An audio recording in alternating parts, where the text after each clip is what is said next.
Assalamualaikum warahmatullahi wabarakatuh. Apa kabarnya anak-anak? Baik semua? Alhamdulillah baik ya. Nah, jadi di pertemuan ini Ibu akan menjelaskan tentang materi analisis data bivariat. Nah, anak-anak semua udah tahu belum nih, apa itu analisis data bivariat? Belum kan? Oke, jadi Ibu akan jelasin ya. Jadi, pengertian data bivariat adalah jenis data yang melibatkan dua variabel dan digunakan untuk mengetahui hubungan atau keterkaitan antara kedua variabel tersebut. Jadi, di dalam analisis data bivariat ini ada variabel bebas dan ada variabel terikat. Variabel bebas adalah, kan anak-anak ini belum tahu kan apa itu variabel bebas dan apa itu variabel terikat. Jadi Ibu akan jelasin dulu nih biar kalian tahu. Jadi variabel bebas adalah variabel yang nilai-nilainya tidak bergantung pada variabel lainnya, biasanya disimbolkan dengan X. Sedangkan variabel terikat adalah variabel yang nilai-nilainya bergantung pada variabel lainnya, biasanya disimbolkan dengan Y.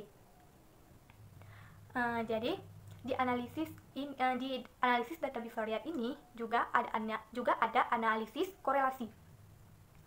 Analisis korelasi adalah cara untuk mengetahui ada atau tidak adanya hubungan antar variabel.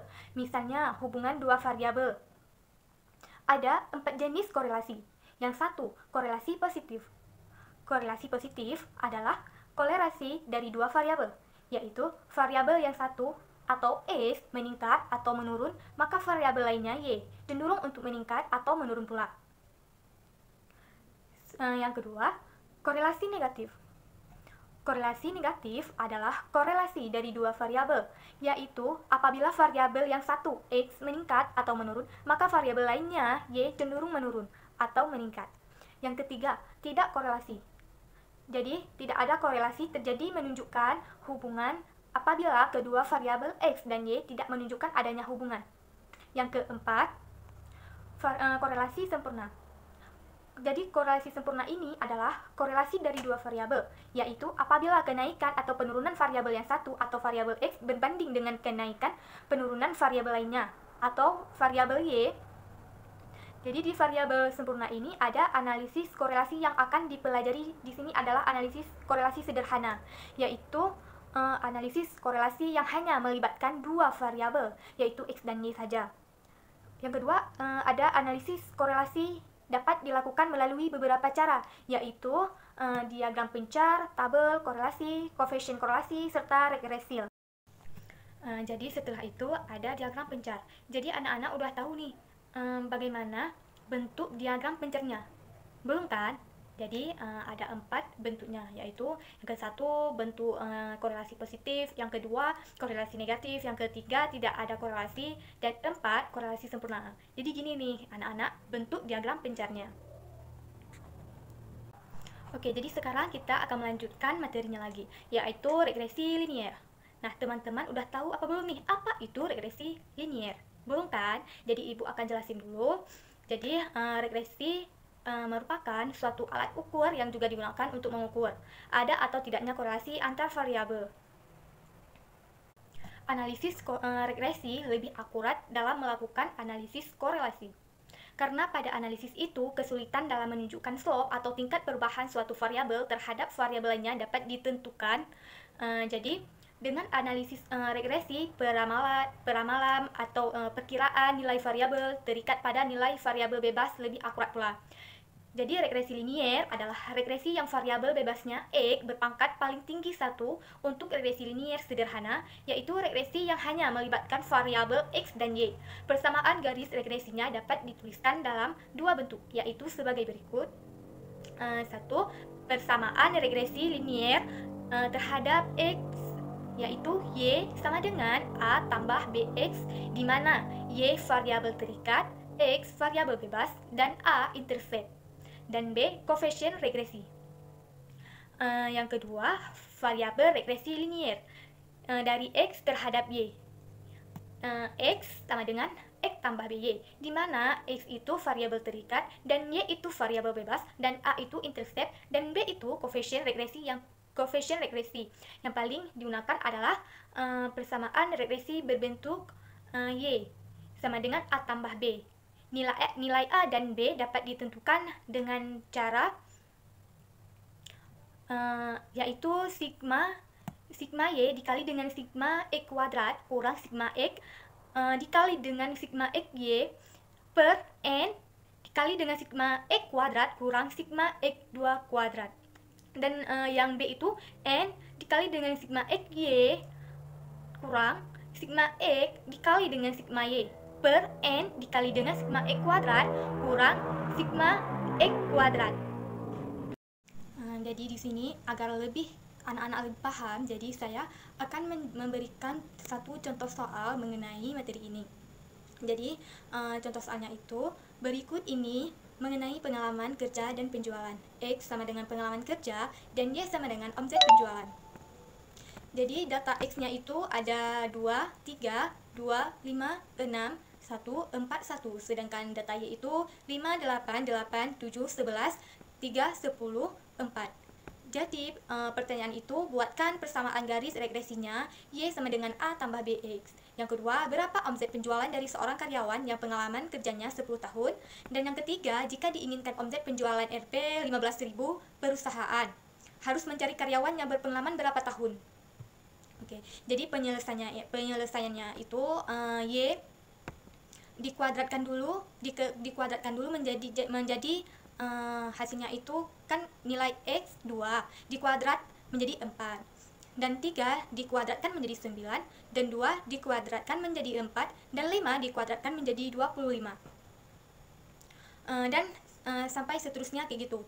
Jadi setelah itu kita kalikan nilai X, data X dan data Y. Jadi 2 dikali dengan 10 sama dengan dikali dengan 5 sama dengan 10, 3 dikali dengan 8 sama dengan 24 dan 2 dikali dengan 8 sama dengan 16 dan 5 dikali dengan 7 sama dengan 35 dan seterusnya kayak gitu. Jadi hasil dari X kuadrat itu totalnya semua itu 96 dan XY totalnya itu 198. Jadi langkah selanjutnya itu menentukan persamaan regresinya. Jadi tentukan nilai A terlebih dahulu. Rumus A-nya itu XY dikali dengan X kuadrat dikurang dengan sigma X dikali dengan sigma XY per N sigma X kuadrat dikurang dengan sigma X kuadrat. Jadi hasilnya, kita masukkan ke dalam rumusnya itu 56 dikali dengan 36 kurang 24 dikali dengan 198 dan 8 dikali dengan 96 kurang 24 dikali 24. Jadi hasilnya itu jadi 5.376 dikurang 4.752 per 768 dikurang dengan 576. Jadi hasilnya itu 624 per 192. Jadi nilai A-nya itu 3,25. Jadi yang B itu rumusnya itu N dikali sigma XY kurang sigma X dikali dengan sigma Y dan N sigma X kuadrat dikurang dengan sigma X kuadrat. Jadi kita masukkan ke dalam rumusnya nilai N nya itu 8, jadi nilai sigma X nya itu 196 dikalikan hasilnya 1584 dan sigma X nya itu 24 dan sigma Y itu 56 dikalikan 24 dikalikan dengan 56 hasilnya itu 1344 per N nya itu 8 sigma X kuadrat itu 96 dikalikan menjadi 768 dan dikurangkan menjadi nilai sigma X kuadrat dikuadratkan hasilnya itu 576. Jadi hasilnya itu 248 per 192 sama dengan 1,25. Oke, jadi berdasarkan perhitungan diperoleh nilai A sama dengan 3,25 dan nilai B sama dengan positif 1,25. Maka persamaan regresinya adalah Y sama dengan A tambah BX. Y sama dengan 3,25 tambah 1,25X. Keterangannya itu Y sama dengan omset penjualan dan 3,25 itu besarnya omset penjualan jika pengalaman kerja 0 tahun 1,25 perubahan atau pertambahan omset penjualan jika pengalaman kerja bertambah 1 tahun. Jadi X itu sama dengan pengalaman kerja. Soal yang kedua itu, jika diketahui pengalaman kerja karyawan sama dengan 10 tahun, tentukan prediksi omset penjualannya.